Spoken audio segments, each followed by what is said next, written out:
Good morning, everyone. Welcome to the Plant-Based Morning Show. Today is a lovely Tuesday morning. Got my coffee. I have taken my cold plunge. I am here to talk about all the latest plant-based news with the Plant-Based Morning Show with Matt Frazier. He should be joining us here shortly. Thanks, everybody, for always showing up to these things. We have such a good time with it. But it's always better when people are here and engaged and commenting. It's so much more fun when it's not just Matt and I talking to each other. So let's bring Matt on. We'll see what we can do here. Hey, Matt, how's it going? Hey, it's going well. How are you? I didn't plan some sort of dance or some sort of I don't know. I was like kind of hoping that you would do that. I was kind of hoping you would. You know what? I'm just not that kind of person. I will never be that kind of person. I just can't do that. All right. Well, there's nothing wrong with that. I'm okay You know why? with Because it. eventually you run out of ideas, and then you start polishing golf clubs as your entry, and then you from there. I thought that was pretty funny. I thought that was pretty good. I mean, it was okay. If it was if this was a golf show or if you had a golf event plan you'd been talking about for a couple weeks, then Right. I would get it. Maybe I'll start polishing some tomatoes or something next week. Nah, it's good. I appreciate the effort. I do like that you do that, but I am worried about your idea stream drying up. I mean, I can, worst case, I just always dance. Yeah, right. That's perfect. Always works. So people will notice, of course, that we are not on the Plant-Based Morning Show account today. Although hopefully those people who pay attention to that account have found their way over here by the way of me or the No Meat Athlete account.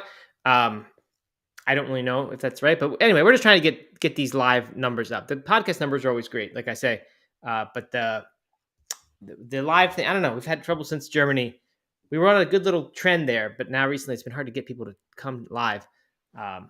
Instead of 30 people here at a time, we're at 15 or whatever a lot of the time. So anyway, just try it. Who knows? It doesn't matter that much, but it just makes it more fun. Also, quick apology for my audio yesterday for the podcast people. Didn't have any audio issues. I just somehow didn't have my microphone set to the right one. So it was the computer mic and it was bad quality. So I apologize for that. Never like when the audio isn't good, but it should be better and fixed today. Good. Glad to hear it. I hate listening to your scratchy voice. Yeah, definitely. Who wants to listen to that kind of podcast? So my daughter Ellery, she listens to the show at nighttime, and yesterday she asked if we did a new one, and I said, yeah, we did. And she said, how was it? And I said, it was pretty good. It was okay. And she said, I think you guys need to go back to the early episodes and listen to those when it was like really fun all the time and try to bring back some of that vibe. So she says now it's more about like getting down to business, she thinks.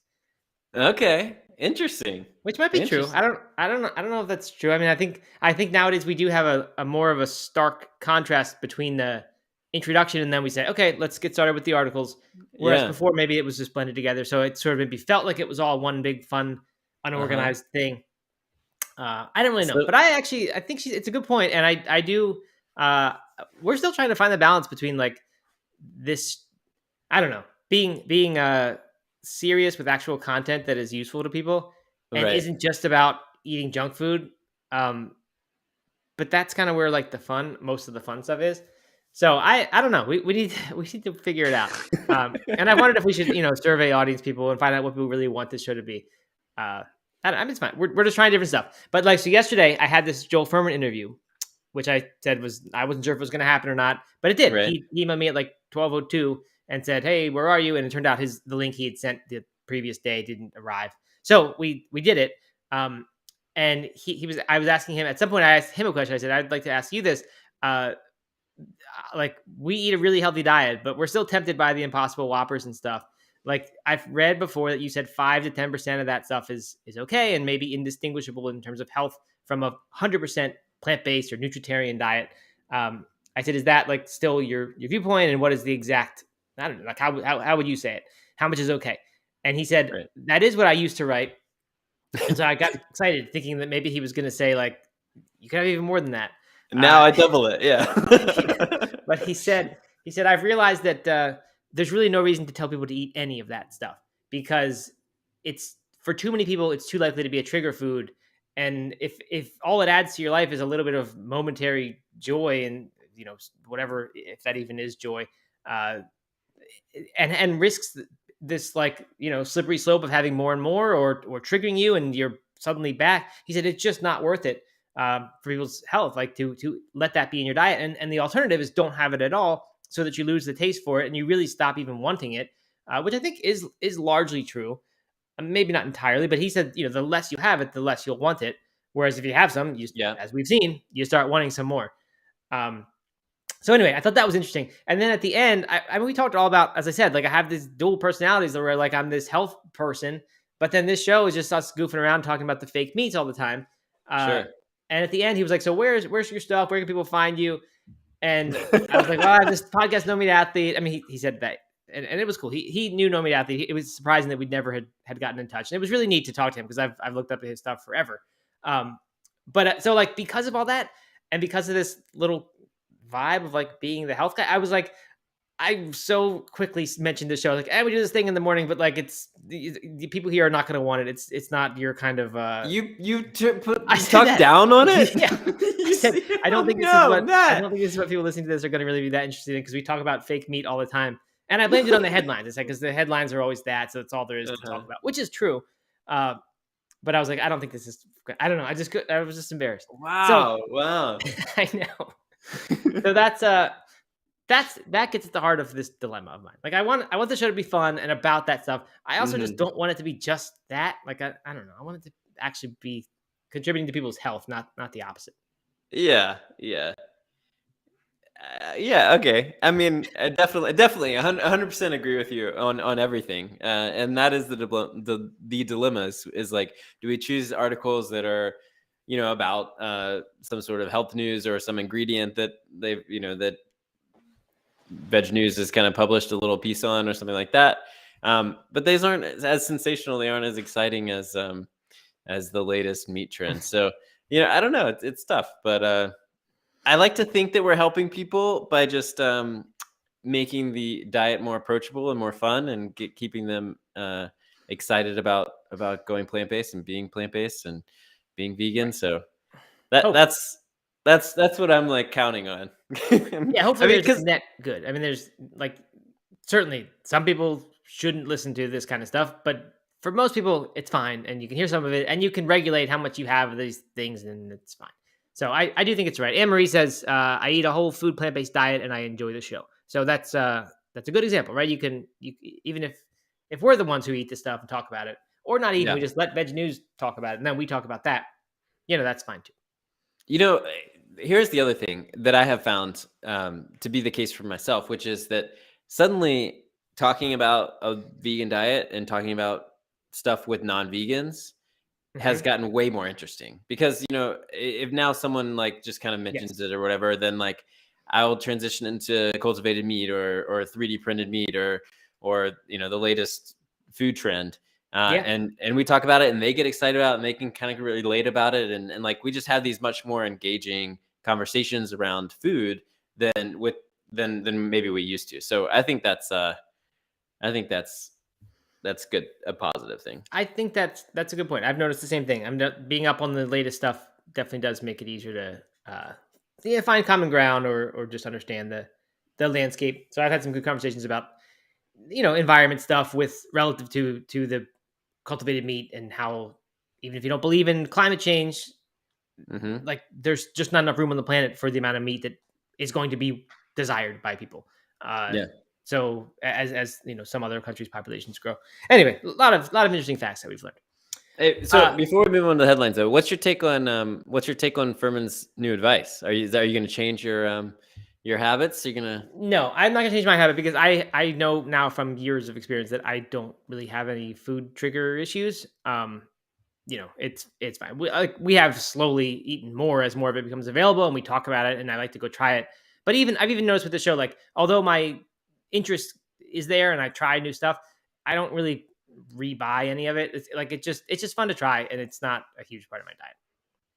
Yeah. Now, if Burger King starts gets the chicken sandwich here, then I'm gonna have trouble. Then I might revisit that. I downloaded the Burger King app last night. Oh yeah. So and are you signed up for are you the a Royal Royal. Rewards or whatever I member am now? a Royal Rewards member now. Yep, I'm all geared up and ready to go for Thursday. It's actually Wednesday, by the way. I think we may What? have. It's the 14th. Okay, I'm glad you said that. I'm I glad we think I brought this first up. said Thursday, and then I think I corrected it, and then I may have just like slipped back to Thursday in the as we talked Okay. about. It's tomorrow. Yeah, All you right. got to be Well, ready this for that. is. I am. I'll be ready. This is big. It is. And Mr. Jeffrey says we are here for you guys more than the Whopper. So that's very nice to hear. All right.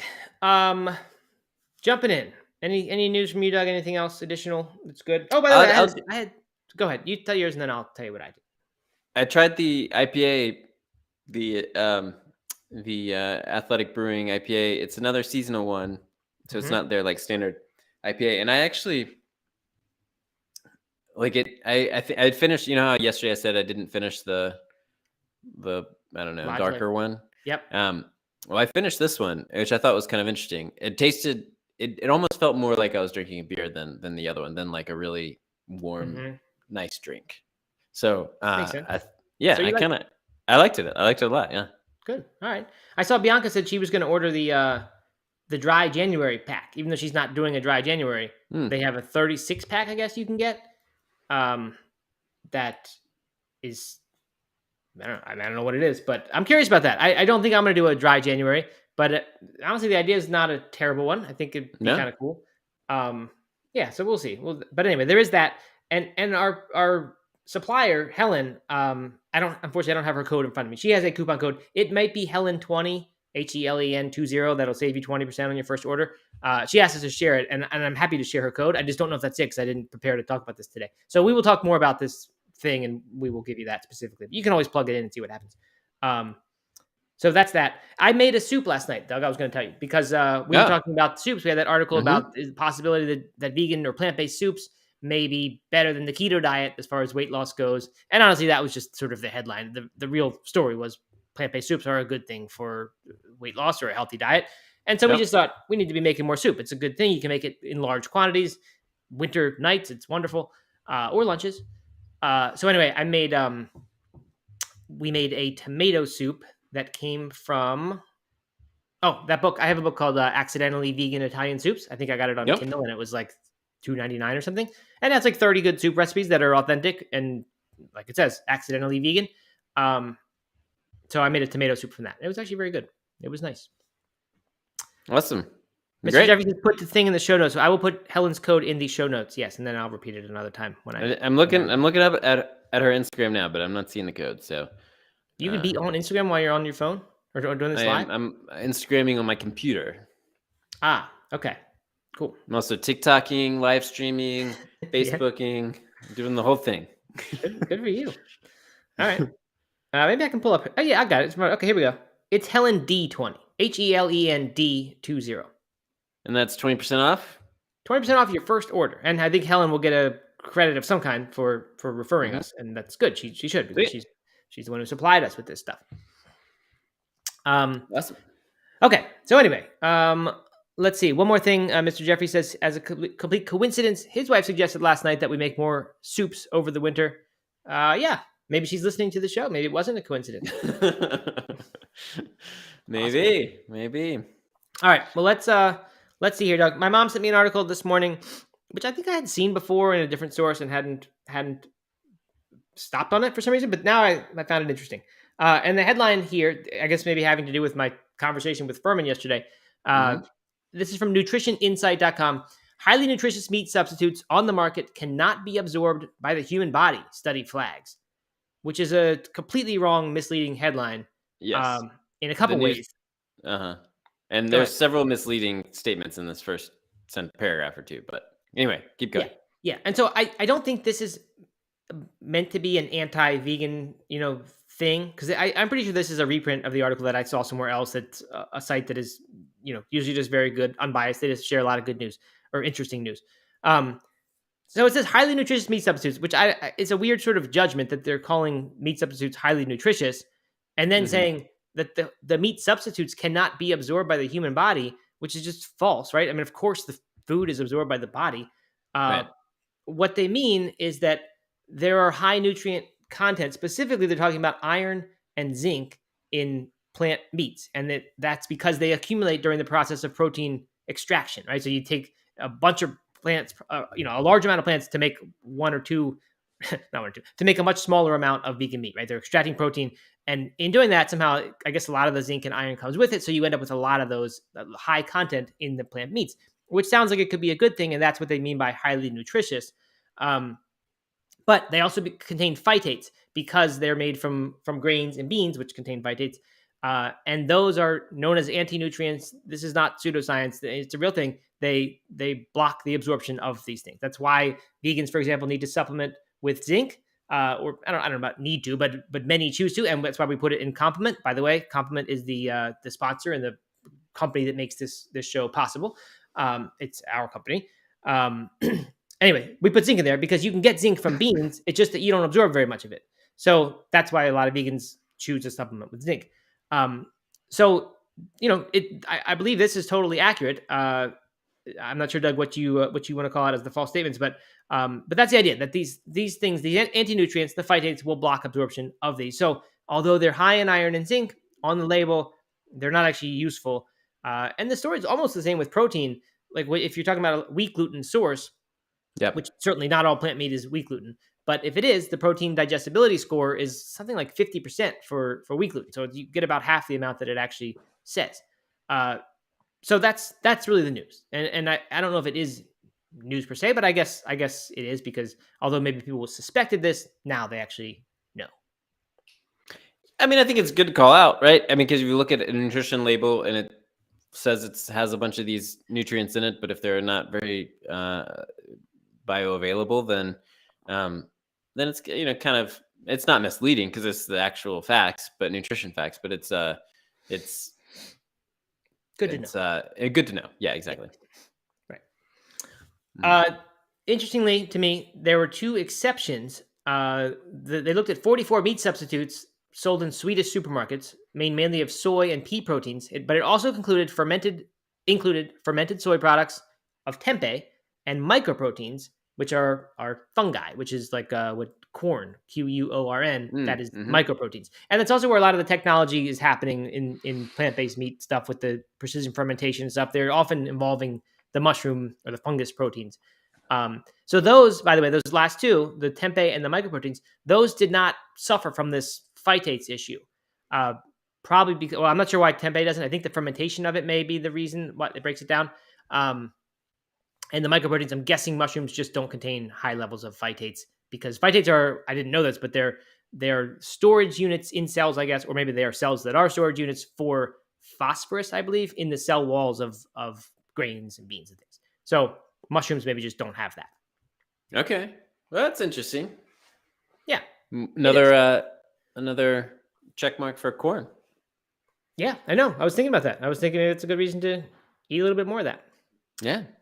I recently saw a Simon Hill Plant Proof guy. I think that's what his brand is. Yeah, I saw him on Instagram, some sort of real thing, that he was talking about someone else calling out beans and grains. And it's sort of, I think that in this carnivore diet movement that we're seeing happen a little bit, it's a continuation of this story. People have been saying this for a long time now, that there's these anti-nutrients in beans, and we should therefore avoid them because they block absorption of these things. But Simon Hill's point, which I think is a great one, is that like that may be true, and like it's fine to talk about these mechanisms and things like that, but you really need to zoom out and look at the health outcomes. And what happens when someone eats beans for a long time? The tendency is they will get healthier and live longer and all these other great things, despite the fact that the beans are blocking the absorption of the zinc that those beans contain, and maybe even zinc that's contained in other foods that you're eating with the beans. I don't know how that works. But the point is, health outcomes are much more important. So even if this is true, even if it's true that the plant-based meats have, that these aren't going to be your iron or your zinc source, it doesn't mean that these are a bad choice, or that eating regular meat is a better choice. Certainly regular meat doesn't suffer from this problem. You would get more iron and zinc from the regular meats, but they come with some other issues that are really big. Right. And so that's why when you zoom out and think about health outcomes, to me, it's still not really a contest. But of course, I'm biased, right? I do a plant-based morning show, so of course I'm going to say that. But not so biased that we can't talk about this. What's that? The Brazilian thing? There's a negative headline around the plant-based meats. Yeah, right, exactly. That's a good point. Mhm. All right, next one. By the way, I'm trying to do this now, like back to that format of a couple quick headlines, and that was longer than I wanted. Yeah. And then one big one. These other ones are actually quick. This one is from Yahoo Finance, and it is that Brazilians are turning away from meat. Brazil, the world's biggest beef exporter, turning away from meat. It's just a few statistics.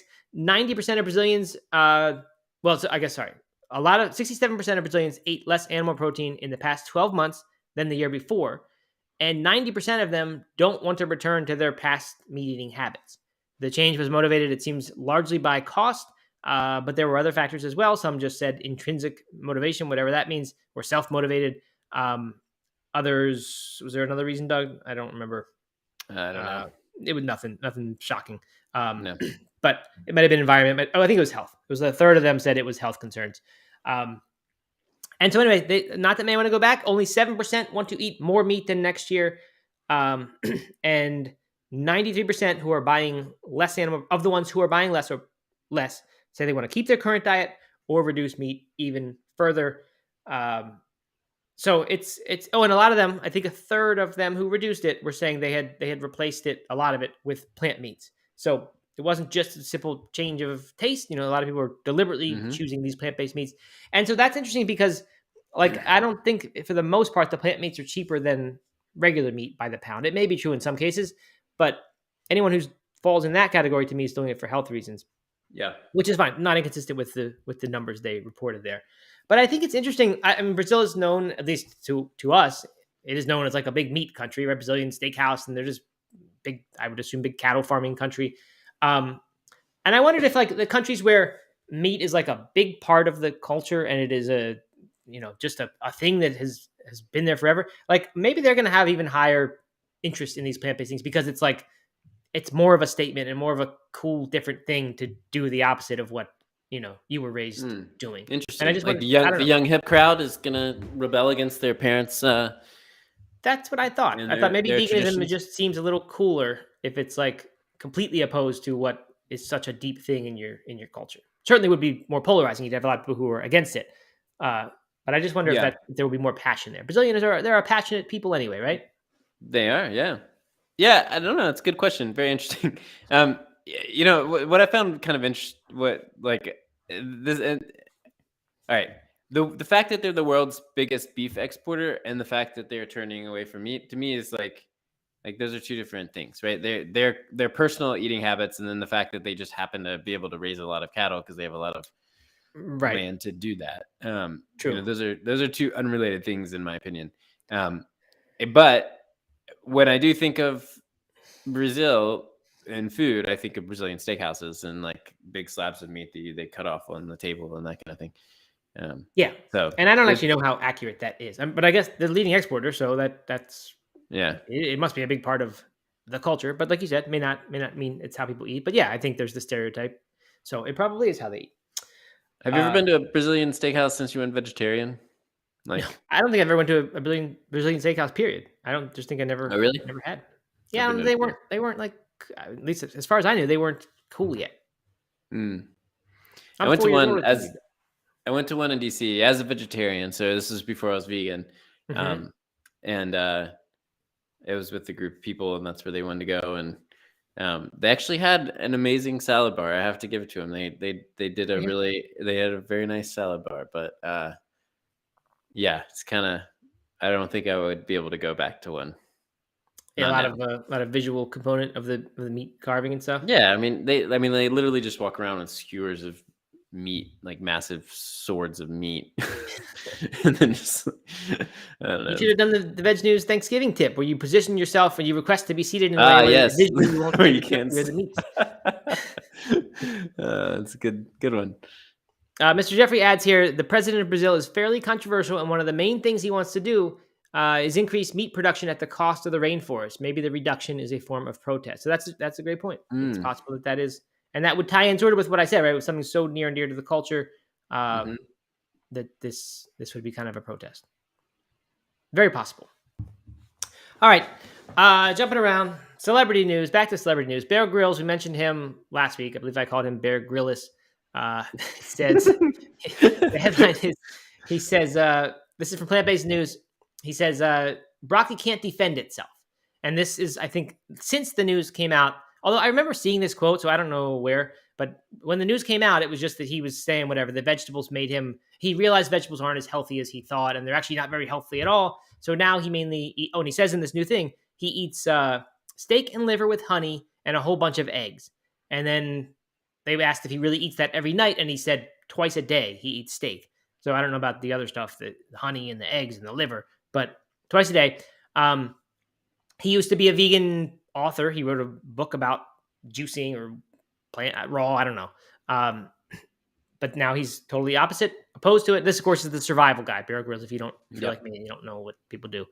So anyway, here's the new quote, which again I think I heard before, but seems like this is the reason for the story now. He said, "I always think if you're in nature, you're a broccoli growing in the ground. How do you defend yourself? You haven't got claws. You have all these things that don't want you to eat it. Defense chemicals."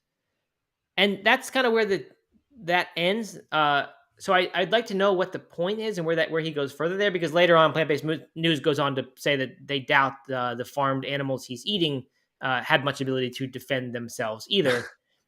But I don't think that was his point, and I'm not sure if Plant Based News realized this or they just chose not to expand on it. I think what he's saying is because broccoli doesn't have a way to defend itself, and other plants as well, they develop these other mechanisms to deter animals from eating them, like bitter compounds and things that would taste badly. And I guess then the logical jump here is that therefore those things are probably bad for you if they taste bitter. And often that's a good indicator of things being bad for you. If it tastes bad, then before our diets were ruined and hijacked by other stuff. If something tastes bad, it's generally not a good thing for your health. But I have wondered this before, completely independently of this story, that like we're always told that these bitter vegetables are the ones that are best for us. And if you look at the cruciferous ones, that it's this sulfur-like compound that turns into whatever the ITCs that make these things such powerful cancer fighters. So the bitter compounds, these very things that I think are the defense chemicals, are the ones that are actually so healthy. So I don't understand why that is. Like from an evolutionary standpoint, like why would these things that are meant to be a deterrent actually be so healthy for our bodies? Or maybe Bear Grylls is right, and maybe they're actually not as healthy as we think, and there's a lot of stuff that in these things that are bad for us. I mean, I think you got to zoom out with the health outcomes, like we were talking about earlier. I think that this is an argument that I've seen a few times recently, kind of similar to what we were talking about with beans. Do you know the Kale's bullshit guy, Carnivore MD? No, I've seen that T-shirt though.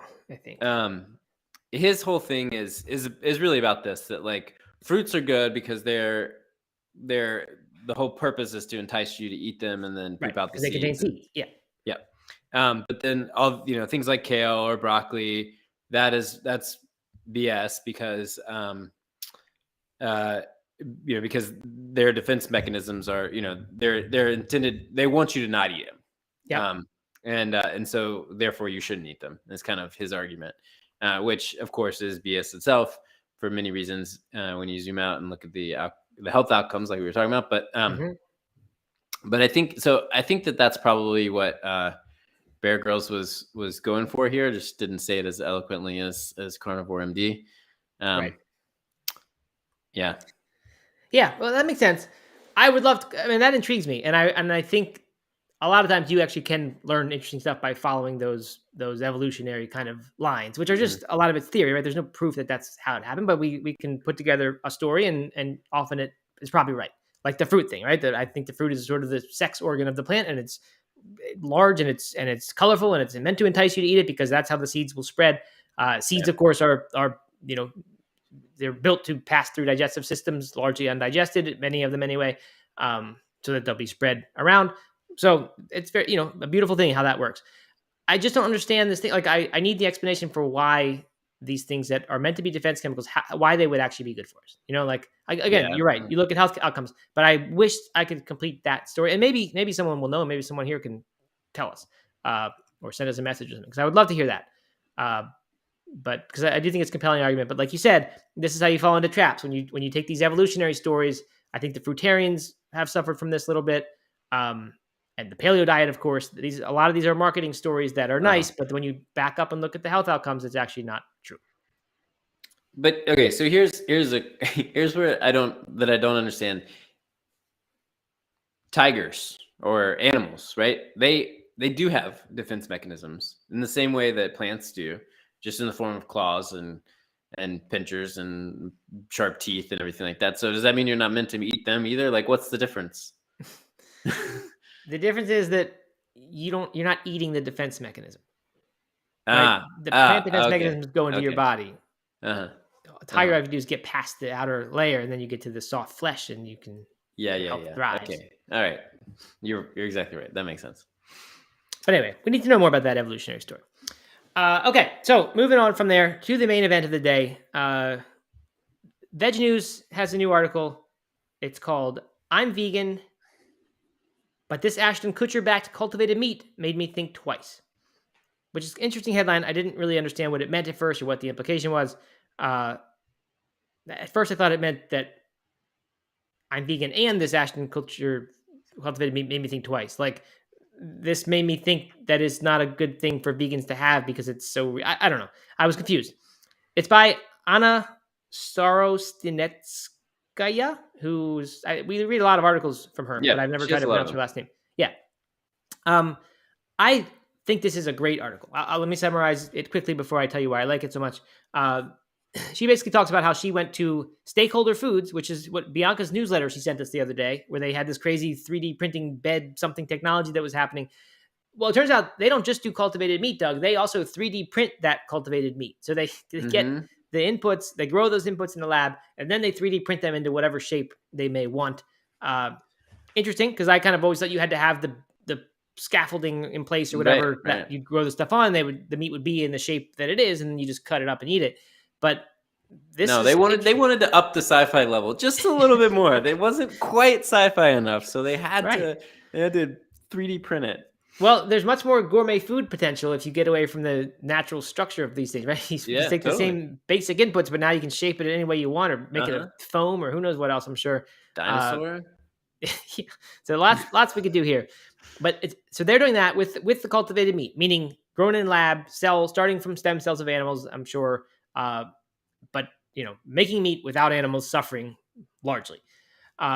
So she went to their tasting in the United States, the first one they ever had. We know this stuff has been approved by the FDA in the case of Upside Foods, not yet so with Stakeholder Foods.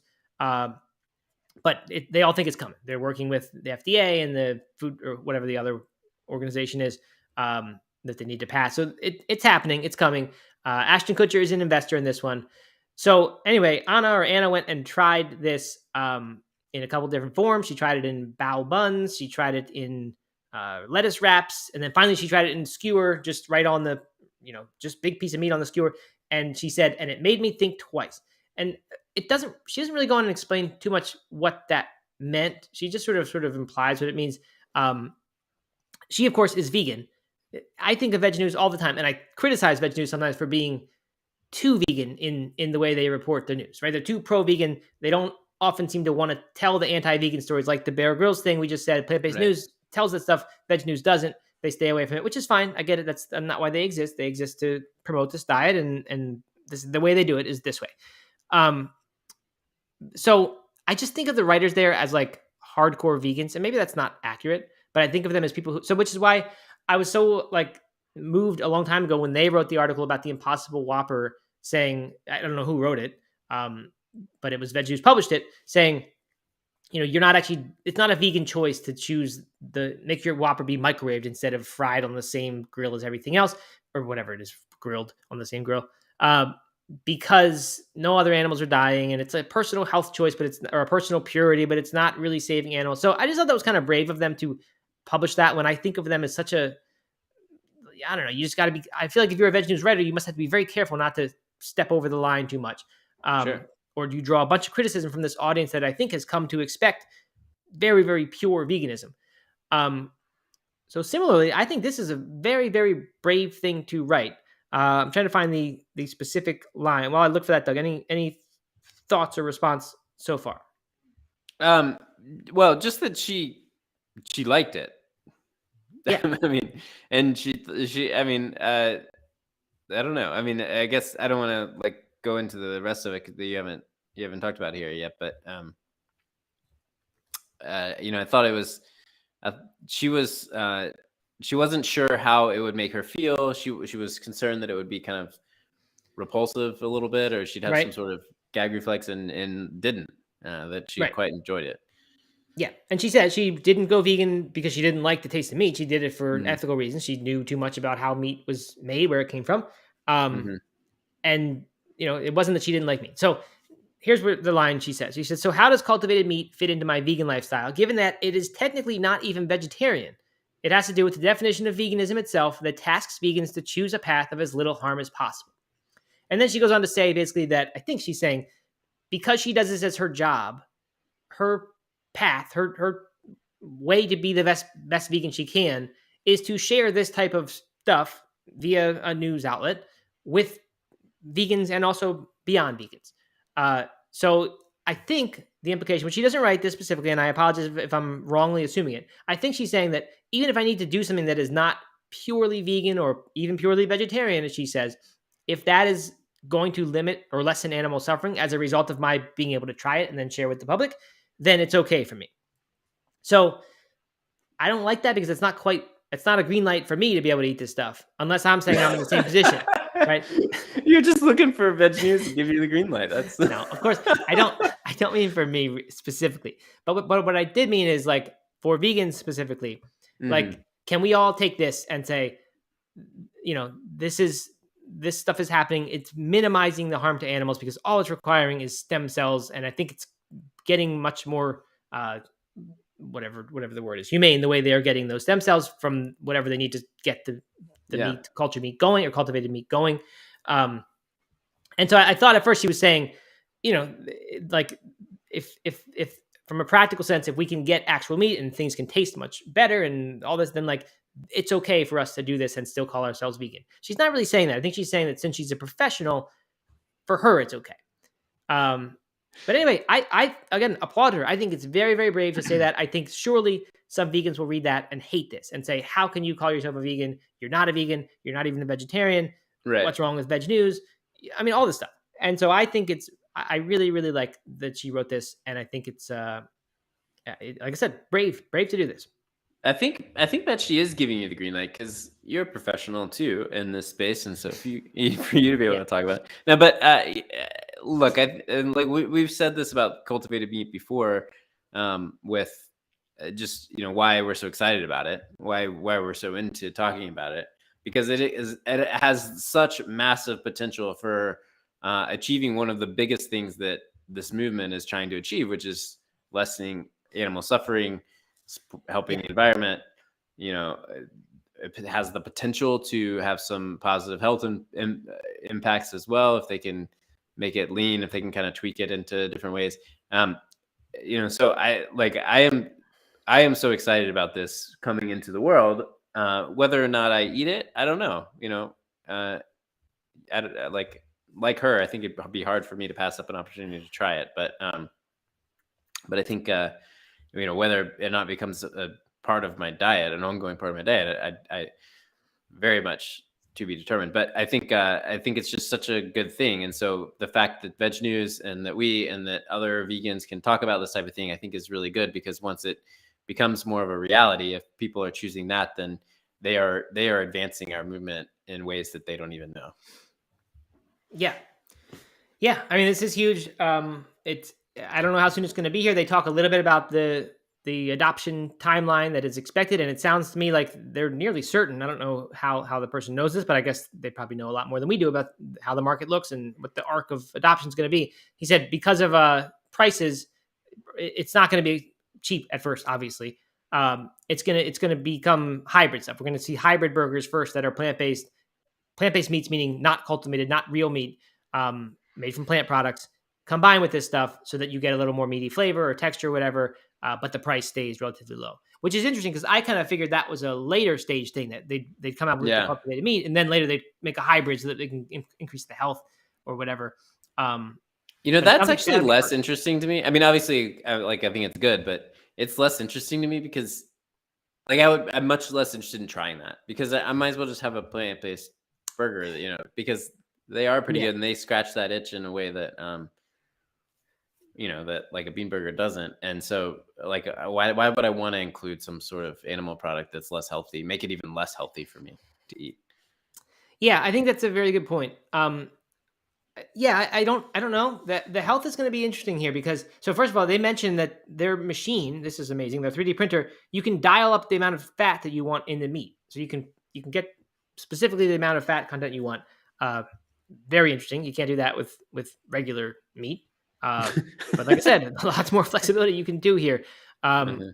So that's pretty neat. Which means obviously then they can dial different things as well. Maybe not quite so easily as that at the last stage of printing it, but when with what they choose to feed it, obviously they can change things like you know different kinds of fat contents, but other things too, right? And maybe other kinds of what genetic modification type stuff will have all kinds of things that could change the health benefits or harms of this. But yeah, for me, like that, if this was available either in 100% form or mixed with plant burgers, uh, I would be interested in it. The ethical thing honestly would not keep me from trying this. Like to me, this checks the box for me as being not harming animals enough that this is fine to eat because like I said, if the getting of the stem cells was a very awful thing, I'd be much more hesitant. But I don't think it is anymore. And of course, I would do more research and understand what that is before I made that decision. So it's not the thing or the vegan label. Honestly, I don't care about that label at all. It's the health part. Like I do believe that eating meat in large quantities is not a good thing. But I do wonder in very small quantities, is it a good thing? The blue zones, we talked about those as one of the kind of health standards. They eat small amounts of meat in their diet. Dr. Furman actually yesterday I mentioned the blue zones, and he sort of objected and said, that's the best people have managed to get so far, but that doesn't mean it's the best way to eat. And there hasn't yet been time. Ooh. There hasn't yet been time to see how long people live who eat something like the diet he's advocating, which is Interesting. 100%. Yeah. So just because it's blue zones doesn't mean it's obviously the gold standard. But you wonder, like we talked about a few minutes ago, the zinc and iron and things like what if eating small amounts of meat and you didn't need to supplement as much and you could be getting things more in a food form, and other things as well, right? Growth for kids. I don't know. There's reasons that you might think a very small amount might actually be a beneficial thing for your health. I don't know the answer at all, but that's the big thing for me. So I'm kind of with you there. Like I don't really know why I would try a small amount. I'm not that interested in an incremental improvement in the taste of the plant meats that I'm already eating because to me they're good enough. Right. If it was a complete improvement that like now, like I said, I can't find yet a good way to make a substitute for like what would be bacon or prosciutto or pancetta in the beginning of a pasta sauce recipe where they get some of that fat in there. So like if there was a way for me to now get that and it didn't hurt animals, I'd be interested in it. So in some cases I could imagine wanting that, but like I said, tiny incremental improvement, just not that interesting. Yeah. Yeah. I mean, it's kind of wild to think about. So we'll just have to wait and see how this rolls out. This plays out. We will. All right, good. I think that was all I wanted to talk about that. But anyway, thank you, Anna, for writing that article. I think it's very good. Mm-hmm. All right, and then let's not get into this one. I don't think we'll ever get into this one, Doug. But there's the BBC has an article on cultivated meat dog food, which is interesting. There's a company that's already doing it. I don't know if it's approved yet. I didn't get that deep into it, but this is not just for humans, and perhaps we'll see that it comes first to dogs. I don't know. For various reasons, maybe ethical things would be less an obstacle. Perhaps the price can be down. Obviously, with dogs, I would imagine it'd be a hybrid kind of thing first. But very interesting. And I also found, as I was doing this research, that Just Egg, the darling of the Hay household, they also own Good Meat, which is selling cultivated meat already in Singapore. They have a website. Yeah. The logo looks very much the same. So that's their next thing. Wait, you think that they might be, or they no, do? It's happening. No, they own Good Meat. And I saw Good Meat. Good Meat has a website. You can Google it, and you can see the logo. You can see all the stuff they stand for and why they are in Singapore first and all this stuff. But it's interesting. Same thing. Yeah. So that may be a part of the Hay family brunches pretty soon. Could be. We are definite frequent Just Egg eaters. There you are. That's why I made that joke. Yeah. All right. Anything else, Doug, today before we wrap it up? I don't think so. I don't think Okay. so. Ellery, I hope we entertained you enough tonight. And everyone else as well. But Yes. but going back to that, please do send in your feedback and have ideas for things for us to talk about or discuss. Share those as well. Yeah, good point. Do that because honestly, the people who send feedback in to me are the ones who are the most motivated, and it's not that easy. If we send out a survey and say, "Hey, we want to hear your opinions," which I do want to hear, there's no way of, well, maybe there's a way, but it doesn't sort people by how engaged they are, right? But if you take the time to direct message us and tell us what you like or don't like or want to change, we know that you're someone who cares, and that is who we are doing the show for. So please let us know what you think, what you want. It's the end of a year coming up, and certainly we'll be making some plans for what to do with the show in the new year, how to do it, and that's all. But thanks for showing up and the support. It's been fun. Yep, absolutely. All right, back tomorrow at 11. Talk to Sounds everyone good. then. All right, bye. Bye.